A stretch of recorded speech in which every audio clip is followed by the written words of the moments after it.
J'ai fait des études, moi, de philosophie et de sciences politiques, tout au long de ce parcours universitaire, j'ai jamais rencontré le principe de laïcité.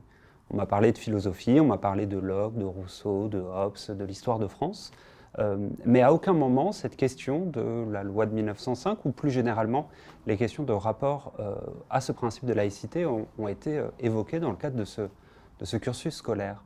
Et un jour, un peu par hasard, je suis venu au Conseil économique et social où, dans le cadre des éclaireurs unionistes, je participe à cette rencontre organisée notamment par le scoutisme français et vous intervenez.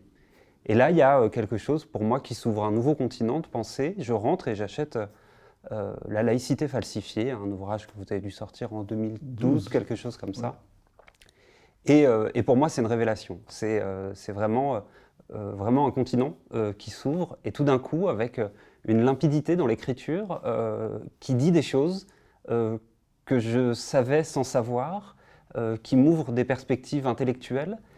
Et vous avez fait partie de ces auteurs, et il n'y en a pas beaucoup, ça se compte sur les doigts d'une main, qui vraiment ont changé ma vie au sens de m'ont ouvert toute une réflexion, m'ont ouvert tout un champ de pensée et qui vraiment m'ont marqué. Et vous faites partie de ces auteurs qui sont marquants pour des générations et qui permettent, je pense, une transmission. Nous n'avons pas le même âge, nous ne sommes pas de la même génération. Je suis né en 1989 et pourtant ce que vous écrivez me parle. Et pourtant, mon grand-père vous a lu, et pour autant, je suis convaincu que mes enfants et mes petits-enfants vous liront. Alors, je ne sais pas comment est-ce que vous prenez ça, mais vous n'êtes pas n'importe qui, notamment de ce point de vue-là. Bah, écoutez, c'est assez émouvant pour moi, hein, parce que, effectivement, quand on écrit, c'est des bouteilles à la mer. Et on ne sait pas ce que ça devient, et on a toujours l'impression qu'effectivement, ça s'est un peu perdu et que ça n'a pas eu l'impact qu'on souhaitait, parce que, évidemment, chacun a son ego et on voudrait donc qu'on parle plus des livres qu'on écrit, etc. Surtout qu'on estime, à tort ou à raison, qu'on parle beaucoup de livres qu'on estime de médiocre qualité. Bon. Donc, c'est ce genre de retour est pour moi très précieux parce que ça me pousse évidemment à continuer à réfléchir, à travailler, à rechercher et à transformer ces recherches en écriture, ce qui est aussi tout un travail. Bon.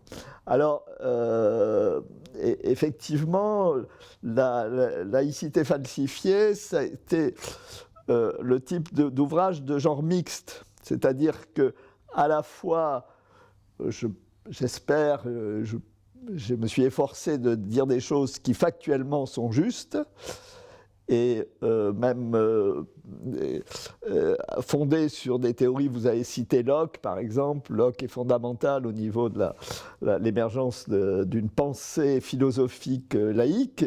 Et la loi de 1905, le Conseil d'État dit qu'elle s'inspire de Locke. Bon.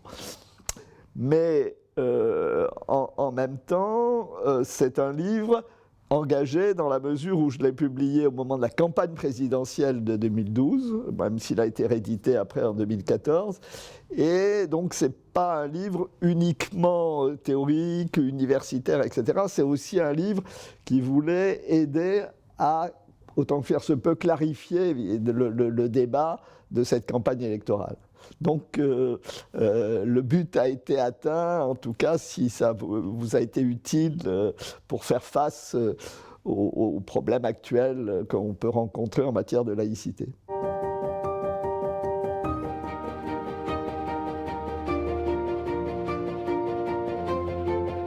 Une des particularités de votre production, c'est qu'il y a sans arrêt des allers-retours entre de la production universitaire, on va dire assez érudite, assez complète, assez exhaustive, et qui, pour certains, ne sont pas forcément très accessibles, et en même temps des ouvrages très grand public. Je pense à un autre ouvrage qui m'avait beaucoup marqué, que je sais a eu un certain succès dans mon entourage, ces fameuses 7 laïcités, sur la diversité des approches de laïcité en France, qui est typiquement un ouvrage qui répond à des canons universitaires, qui est précis, qui est documenté, et qui pour autant est extrêmement accessible. Et il y a peu d'auteurs qui aujourd'hui ont cette capacité à avoir une parole universitaire reconnue, discutée par d'autres universitaires, et qui en même temps font des ouvrages accessibles.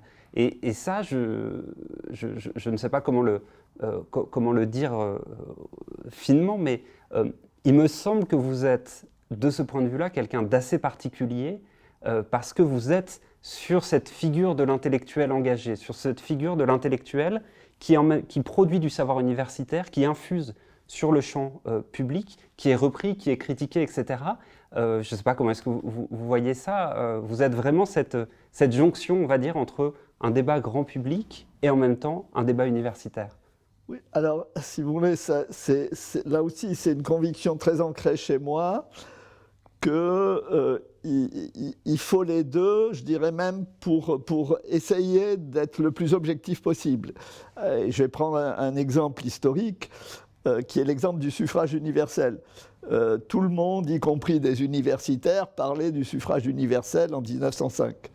Et en fait, le suffrage n'était pas universel, il n'était que masculin. Mais qui disait que le suffrage n'était pas universel, c'était des militantes féministes. Et donc, la parole neutre était une parole fausse, et la parole juste, exacte, était en fait une parole militante, une parole engagée. Bon. Donc, des fois, la parole engagée voit des pans de réalité que la norme évidente de la société ne voit pas. Et donc, si j'essaye, alors j'ai des ouvrages strictement universitaires, bon, mais si j'essaye d'avoir des ouvrages qui soient mixtes, et je l'annonce d'ailleurs pour qu'il n'y ait pas mal donne, c'est parce que j'estime qu'il y a des points aveugles, et ces points aveugles, les militants ont des intuitions qui permettent de les percevoir, alors que, disons, quelqu'un bien installé dans la société ne les verra pas. Mais, évidemment, il y a un moment où la militance et la recherche se distinguent, et Max Weber, qui est fondateur de la sociologie avec Durkheim, disait que c'était à propos des faits dérangeants. C'est-à-dire que le militant, il va être dans son combat, et dans son combat, il va avoir tendance à faire un combat de juste et de méchant, si vous voulez, un peu à moraliser les choses. Bon.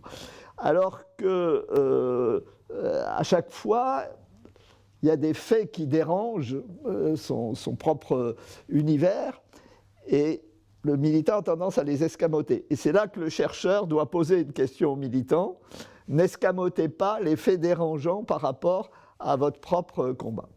Alors justement, on a découvert qu'on était tous sélectionnaires de l'équipe de France de football. Désormais, on est tous épidémiologistes.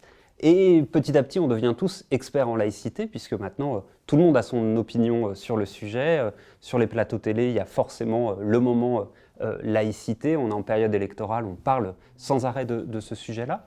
Comment est-ce que vous percevez justement ce retour du sujet de laïcité dans le débat public, d'autant plus que quand vous avez fait votre thèse à l'époque, c'était pas un sujet forcément, c'était pas un sujet porteur, et vous avez témoigné là-dessus que vous avez été un peu un démineur sur le sujet.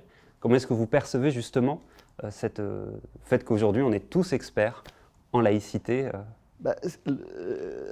C'est une situation à mes yeux un peu dangereuse, parce que je reviens au début de ce que vous avez dit, où vous avez dit que dans votre cursus universitaire, on ne vous avait pas parlé de laïcité. Par exemple, on n'avait pas relié Locke à ce qu'il a écrit, et il n'a pas employé le terme laïcité, mais enfin, il a posé les jalons théoriques de ce qu'a été la laïcité ensuite. Bon.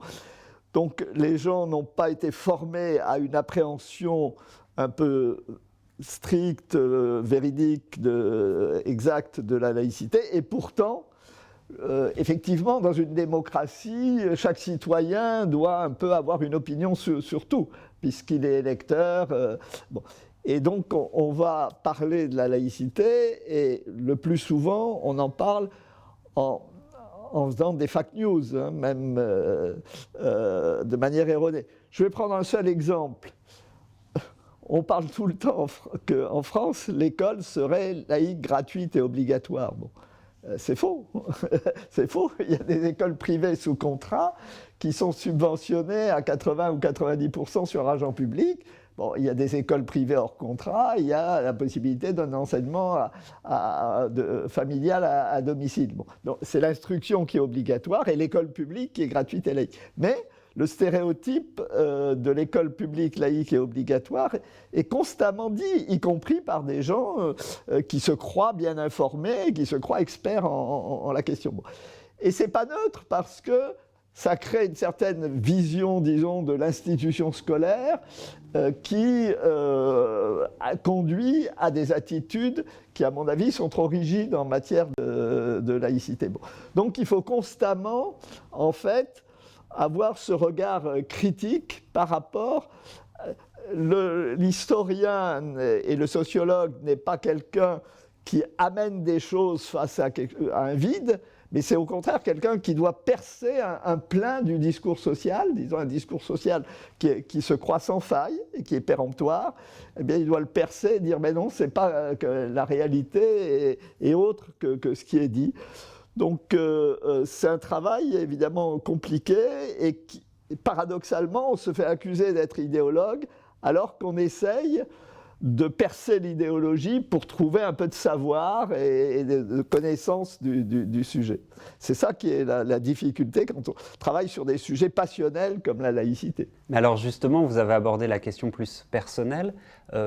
Vous êtes quelqu'un d'important dans le sens où vos travaux sont discutés et au-delà du champ universitaire, vous avez fait l'objet d'un certain nombre d'attaques sur votre pensée. Il y a des ouvrages qui ont été écrits pour vous contester ou régulièrement un certain nombre de chroniqueurs ou d'essayistes, généralement, enfin ils ne sont jamais dans le champ universitaire, mais plutôt des essayistes, vont attaquer votre ligne qui serait soi-disant des fossoyeurs, de la laïcité, etc.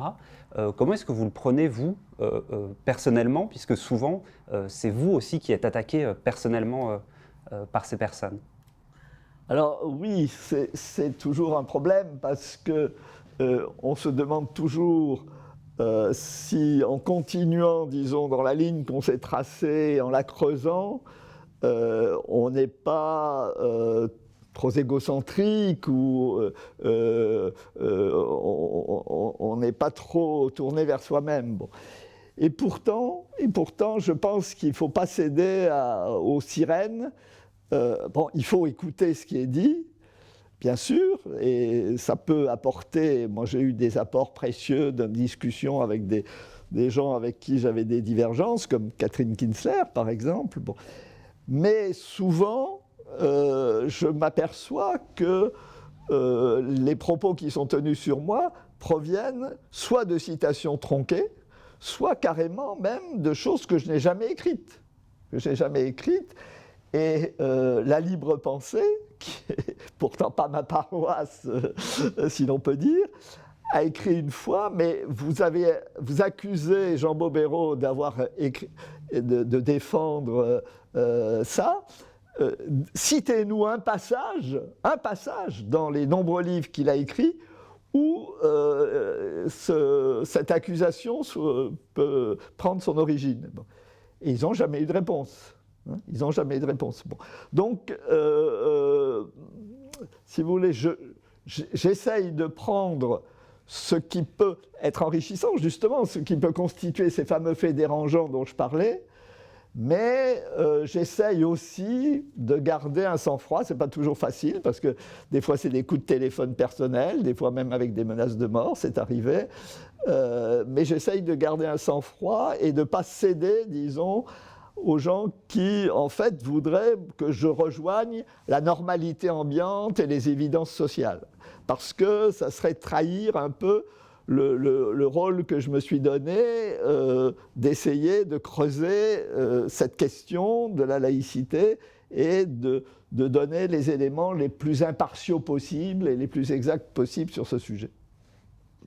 J'aurais presque une dernière question à vous poser. En 2004, le Conseil d'État sort son rapport annuel, donc qui est spécial sur les 100 ans du principe de laïcité. Vous êtes la première référence universitaire citée dans cette... Je ne savais pas. Vous m'apprenez quelque chose. Dans ce document, Le Monde vient, dans le cadre de la recension de votre dernier ouvrage sur la loi de 1905, parle, la citation est inexacte, mais de l'ouvrage le plus complet sur le sujet. Un certain nombre d'universitaires reconnaissent que vous êtes quelqu'un de particulièrement important et de central dans la réflexion sur le principe de laïcité. Lorsque le président de la République, Emmanuel Macron, s'adresse au protestantisme français, il parle de vous. Et pour autant, vous refusez, dans votre dernier ouvrage, ce terme de bobérisme qui vous a été mis comme une attaque. Si je vous dis que je suis bobérien, bobériste, je ne sais pas. Comment est-ce que vous le prenez? C'est intéressant le fait, à la lecture de ce dernier ouvrage et de la fin de cet ouvrage, j'ai comme l'impression que vous avez une position que vous avez, c'est peut-être de l'humilité, de la pudeur, mais comme une espèce de discrétion par rapport à l'importance que vous occupez, que ce soit dans le champ politique ou dans le champ universitaire, et même, disons-le, vous avez une influence aujourd'hui sur un certain nombre de décideurs, et je pense notamment au Conseil d'État qui vous cite nommément, ce qui n'est pas le cas de tout un tas d'autres universitaires. Oui, alors bon, d'une part, effectivement, je compléterai, parce que c'est pas inutile, justement, face à ces attaques. Je suis la personne la plus citée dans le document créé par l'armée pour expliquer au cadre de l'armée ce que c'est que la laïcité. Et pour moi, c'est important dans la mesure où ça me semble répondre à toutes les accusations des gens qui diraient que j'aurais une laïcité trop molle et qui ne prendraient pas en compte le danger islamiste, etc. L'armée française, elle est malheureusement pour elle placée dans une situation stratégique face à ce danger à la fois extérieur et antérieur, puisque depuis 2015, elle garde des synagogues, des églises, des mosquées, etc. Et donc, pour moi, ça a été une satisfaction de voir que j'avais pu leur être utile dans leur réflexion sur la laïcité qu'ils ont largement diffusée à tous ces cadres. Bon. Mais ceci dit, pour répondre à votre question, je vous dirais, ne soyez pas bobériste, parce que personnellement, je me méfie des disciples, et j'ai essayé justement, chaque fois que je voyais qu'une relation maître-disciple était en train de s'instaurer, de casser cette relation. C'est-à-dire que soyez vous-même. Alors, on n'est pas soi-même, et moi-même, ça a été mon cas, sans justement bénéficier d'apports.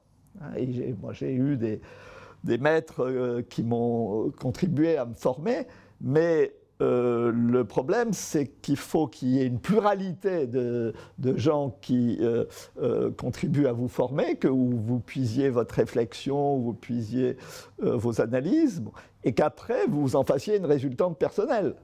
Et c'est aussi peut-être quelque chose qui est bien protestant, c'est-à-dire que le fait que on parle de la profession personnelle de la foi, eh bien on pourrait parler aussi de la profession personnelle des idées politiques, la profession personnelle des idées culturelles, etc., qui n'est pas quelque chose en vase clos, où on réfléchirait sans tenir compte de tout ce qui se dit, tout ce qui se pense, tout ce qui se fait à l'extérieur, mais on a des influences multiples et une expérience propre. Et à partir à la fois de ces influences multiples, de ses expériences propres, de son vécu et de sa relation aux autres, eh bien, on se forge sa pensée propre. Et tant mieux si je suis parmi ces influences, mais je ne voudrais surtout pas être l'influence principale ou encore moins unique. J'aurais une dernière question. Vous avez un engagement dans la société, je veux dire, vous n'êtes pas un universitaire dans sa tour d'ivoire, au contraire, vous avez eu des engagements, des prises de position publiques, voire même des engagements auprès de certaines personnalités politiques. Dans le cadre de l'élection présidentielle qui a lieu, un candidat propose de séparer le bureau des cultes du ministère de l'Intérieur au ministère de la Justice. Et ça, je l'ai lu uniquement chez vous. Ça veut dire qu'aujourd'hui, vous avez encore de l'influence. Là, c'est très concret, c'est-à-dire que quand un candidat propose ça, c'est signé. C'est qu'il vous a lu, ou que ses équipes vous ont lu.